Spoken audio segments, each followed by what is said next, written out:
Hello नमस्कार दोस्तों। चलिए आज के टॉपिक में हम लोग फिर से कंटिन्यू करते हैं एल टी प्रोटोकॉल टेस्टिंग है क्या और कैसे करते हैं। मैंने कुछ बेसिक्स आपको ऑलरेडी बताया था। आपको बेसिक्स अगर आप आरएफ इंजीनियर हैं तो कौन से कोर्स करना चाहिए, कौन सा आपको टूल्स पढ़ना चाहिए, तो इसके बारे में मैंने ये सभी बेसिक्स ऑलरेडी आपको बता चुका था। पिछले मेरे वीडियो में आप देखेंगे प्रोटोकॉल होता क्या है, प्रोटोकॉल टेस्टिंग क्या होती है, 3GPP ट्रिपल स्टैंडर्ड, ये सभी इसके बारे में मैंने आपको पिछले वीडियो में ऑलरेडी बता चुका था। तो आज के टॉपिक्स में ये सभी आपको देखो ओवरव्यू थोड़ा सा देखना चाहे तो आप देख सकते हैं कि टूल कौन सा यूज़ करते हैं हम लोग। अगर आरएफ इंजीनियर हैं तो QXTM, QCAT, QPST की ये सभी वायरशार्क जो टूल है बहुत इंपॉर्टेंट है as a protocol testing LTE के लिए अगर जा रहे हैं तो इसमें इनोड बी का टेस्टिंग है, UE का टेस्टिंग है, तो बहुत सारे टेस्टिंग टाइप्स ऑफ टेस्टिंग भी होते हैं और डिफरेंट डिफरेंट टाइप का टेस्टिंग होते हैं। तो इसके लिए मैं थोड़ा 1 बाय 1 बेसिक्स आपको बताते चलूँगा जो आपको सब अच्छी तरह से आपको समझ में आए और एक सिस्टमेटिक वे पे आपको सभी तरह यहाँ पे नॉलेज आपको मिल सके। तो आपको ये सभी डिटेल्स आपको मिल चुका था कि प्रोटोकॉल है क्या, प्रोटोकॉल टेस्टिंग बोलते क्या है, टूल्स कौन सा यूज़ करते हैं हम लोग, तो इसके बारे में हमने आपको बेसिक सभी बता चुका था। और ये कौन कौन सा प्रोटोकॉल टेस्ट करते हैं इसके बारे में भी यहाँ पे नॉलेज था। यहाँ पे आज के टॉपिक्स पे मैं बताने जा रहा हूँ कि और कौन से टेस्टिंग होते हैं। जैसे मान लिया बोल दिया गया कि प्रोटोकॉल टेस्टिंग करना है आपको, इनोड बी का टेस्टिंग करना है, UE का टेस्टिंग मीन्स आपके मोबाइल का टेस्टिंग करना है। तो इन सभी प्रोटोकॉल टेस्टिंग में आपको करना क्या होता है, तो फील्ड टेस्टिंग के बारे में आप ऑलरेडी ड्राइव टेस्ट करते हैं, उसको फील्ड टेस्टिंग में बोलते हैं। वहाँ टेक्निकल अगर प्रोटोकॉल टेस्टिंग में जाते हैं तो उसको फील्ड टेस्टिंग बोलते हैं। तो इसके बारे में ज़्यादा मैंने कुछ बताया नहीं है। As a drive test engineer आप फील्ड टेस्टिंग आप काम करते ही हैं। तो यहाँ पे देखिए उसी को मैंने थोड़ा सा एक और डिटेल्स में उसको बताया कि आपको अगर प्रोटोकॉल टेस्टिंग करने जा रहे हैं तो कौन कौन सा टेस्ट करते हैं। तो एक फंक्शनल टेस्ट करते हैं, रिग्रेशन टेस्ट करते हैं, स्मोक टेस्टिंग करते हैं, कन्फर्मेंस टेस्टिंग करते हैं, फंक्शनल और स्ट्रेस टेस्टिंग। बहुत सारे टेस्टिंग होते हैं कि जैसे आपका मोबाइल जो है फंक्शन अच्छी तरह से कर रहा है नहीं कर रहा है, आपको कोई जो भी फंक्शन ऑलरेडी मैं बताया कि जो भी स्टैंडर्ड डिफाइंड किया गया 3GPP ITU के थ्रू के द्वारा, तो वो उसके अकॉर्डिंग काम कर रहा है नहीं कर रहा है। मेरा हैंडसेट थ्रूपुट उस हैंडसेट से अगर हैंडसेट टेस्टिंग करें तो थ्रूपुट हो रहा है कि नहीं, कॉल अटेम्प्ट हो रहा है नहीं हो रहा है। तो आप जिस तरह का टाइप टेस्टिंग करते हो तो एक टाइप बता दिया कि फंक्शनल टेस्टिंग में इस तरह का वर्क करना होगा आपको, रिग्रेशन टेस्टिंग में इस तरह का वर्क करना है, स्मोक टेस्टिंग कब होता है क्यों होता है इसके बारे में थोड़ा सा टेस्टिंग।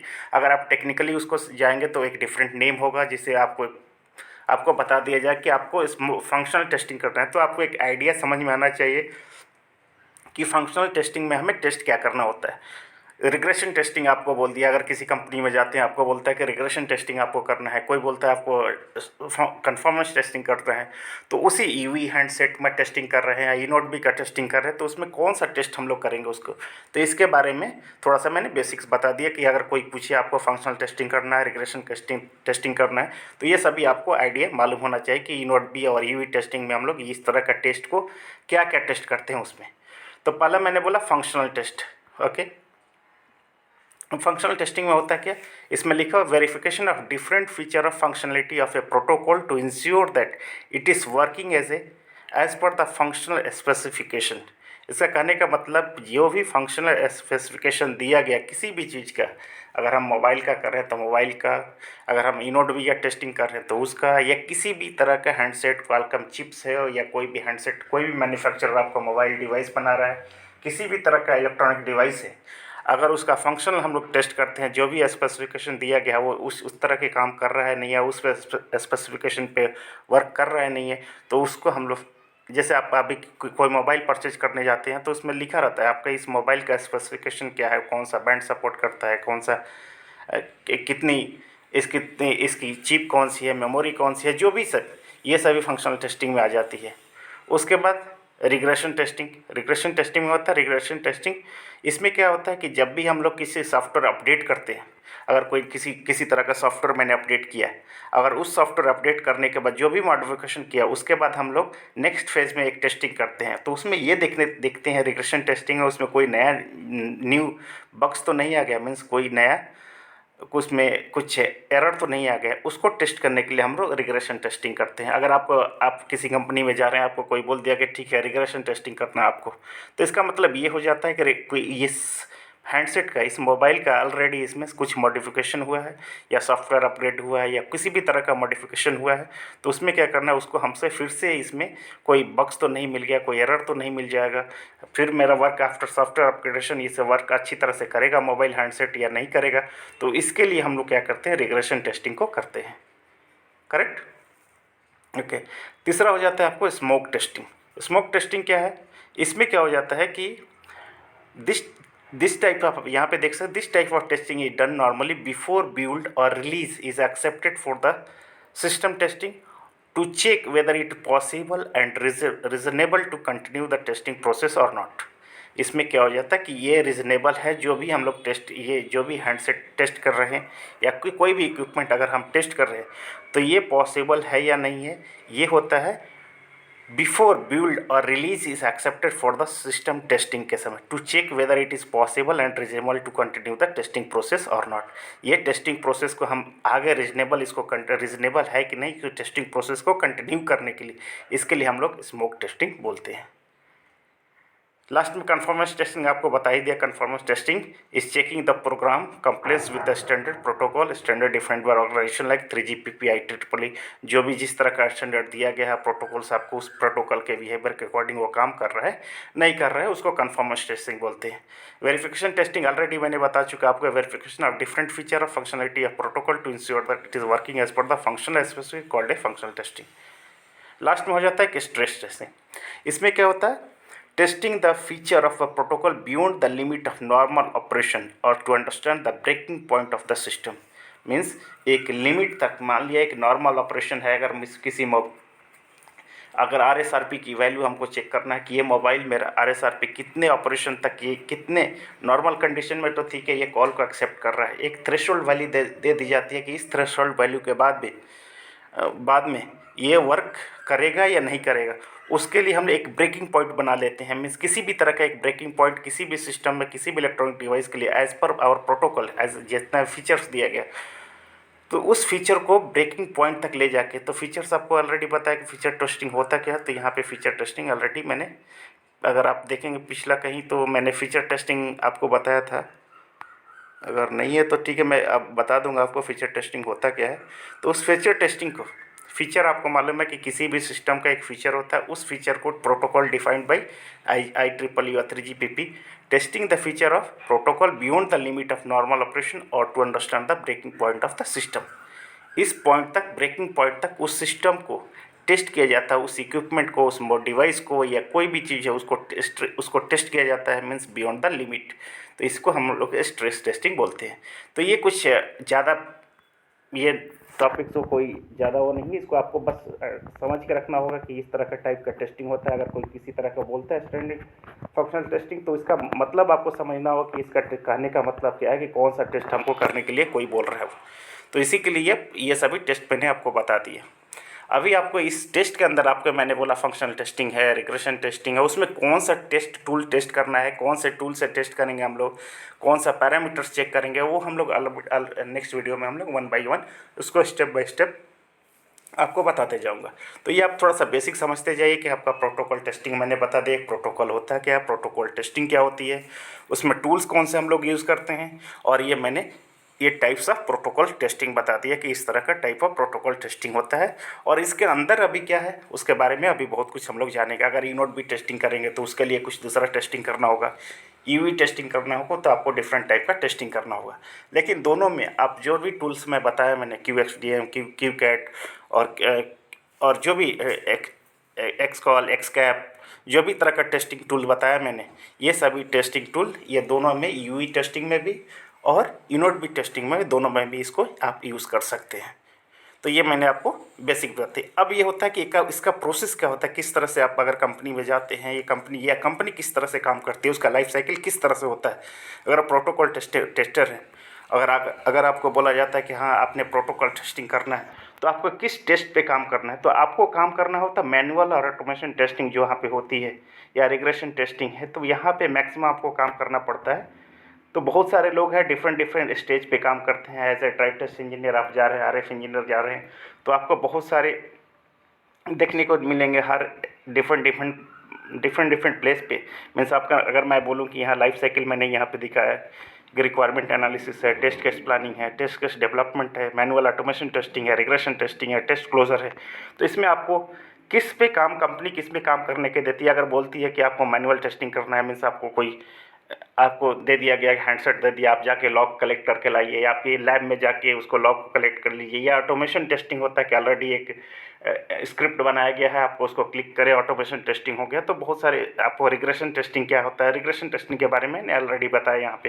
अगर आप देखेंगे रिग्रेशन टेस्टिंग के बारे में बताया कि कोई भी अगर सॉफ्टवेयर मॉडिफिकेशन हो गया, आपको दे दिया काम दे दिया गया रिग्रेशन टेस्टिंग में, ठीक है ये साइट, इसका सॉफ्टवेयर अपग्रेड किया गया है इस मोबाइल का या किसी भी डिवाइस का, तो आपको रिग्रेशन टेस्टिंग करना है, तो आपको यहाँ पर भी काम मिल सकता है। तो आप as per defined by your company कि हाँ आपको कहाँ पे जॉब मिलती है, किस तरह का काम करना है, तो आपको ये सभी बेसिक्स आपको नॉलेज होनी चाहिए।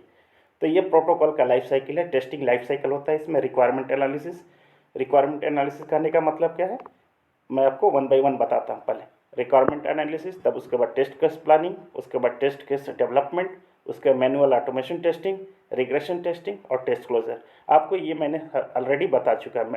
Manual automation testing, regression testing और टेस्ट क्लोजर मीन्स टेस्ट को क्लोज कर देना, मीन्स मेरा सभी टेस्टिंग कंप्लीट हो गया, मैंने टेस्ट को क्लोज कर दिया। अब ये 2 टॉपिक्स बचता है, requirement analysis, 3 topic, requirement analysis, test case planning और टेस्ट केस डेवलपमेंट। तो चलिए उसको हम लोग थोड़ी सी समझ लेते हैं। रिक्वायरमेंट एनालिसिस क्या है, यहाँ पे मैं बता रहा हूँ रिक्वायरमेंट एनालिसिस क्या है। Requirement in this phase tester has to understand the requirement and decide what has to be tested, means इसका which feature has to be included and excluded, which type of testing are required, etc। ये requirement, अगर आप tester हैं, आप वहाँ पर testing करने जा रहे हैं, तो अगर इस फेज में टेस्टर आपको डिसाइड करना होता है, tester as a tester has कि हमें रिक्वायरमेंट क्या है और क्या टेस्ट करना है, इसका फीचर क्या इंक्लूडेड है, एक्सक्लूडेड है, और किस टाइप का टेस्टिंग हमें रिक्वायर्ड है, तो इसको हम लोग रिक्वायरमेंट एनालिसिस बोलते हैं। ये तो हो गया। दूसरा होता है टेस्ट केस प्लानिंग।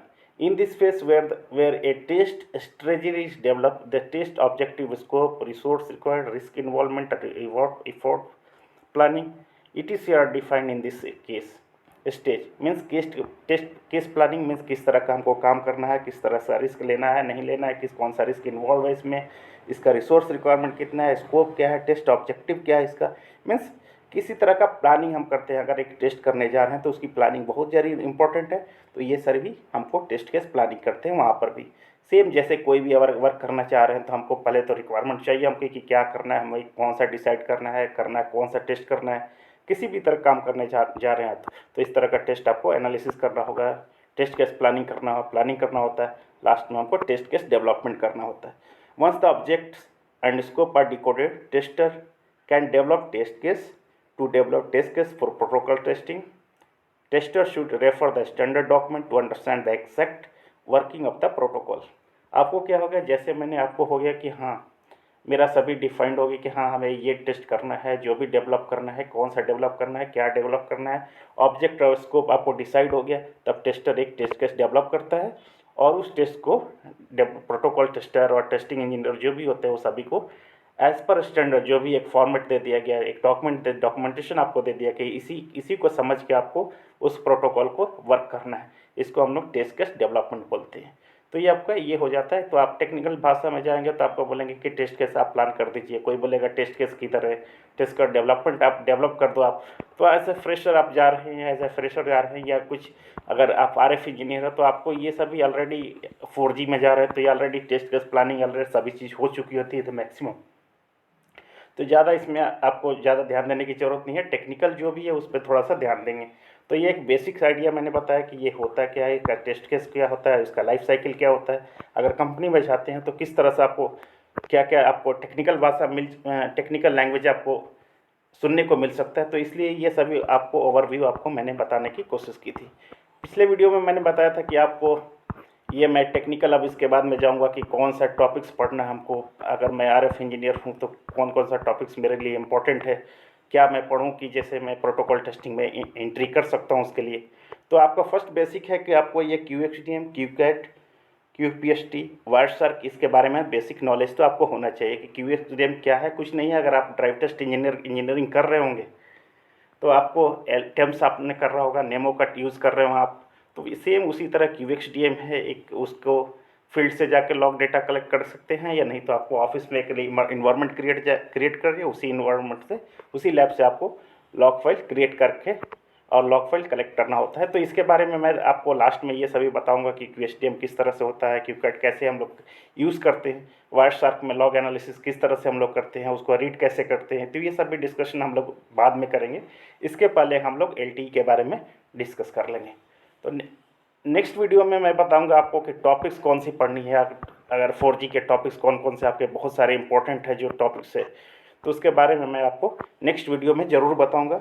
और उसके साथ साथ आपको बहुत अच्छी अच्छी वीडियो यहाँ पे LTE की और 5G की प्रोटोकॉल के साथ साथ और सारी वीडियो आपको RF से रिलेटेड भी मिलती रहेगी यहाँ पे। अगर ये आपको वीडियो अच्छी लग रही है तो प्लीज़ मेरे चैनल को भी सब्सक्राइब करिए और अपने नॉलेज को बढ़ाते रहिए। Thank you so much.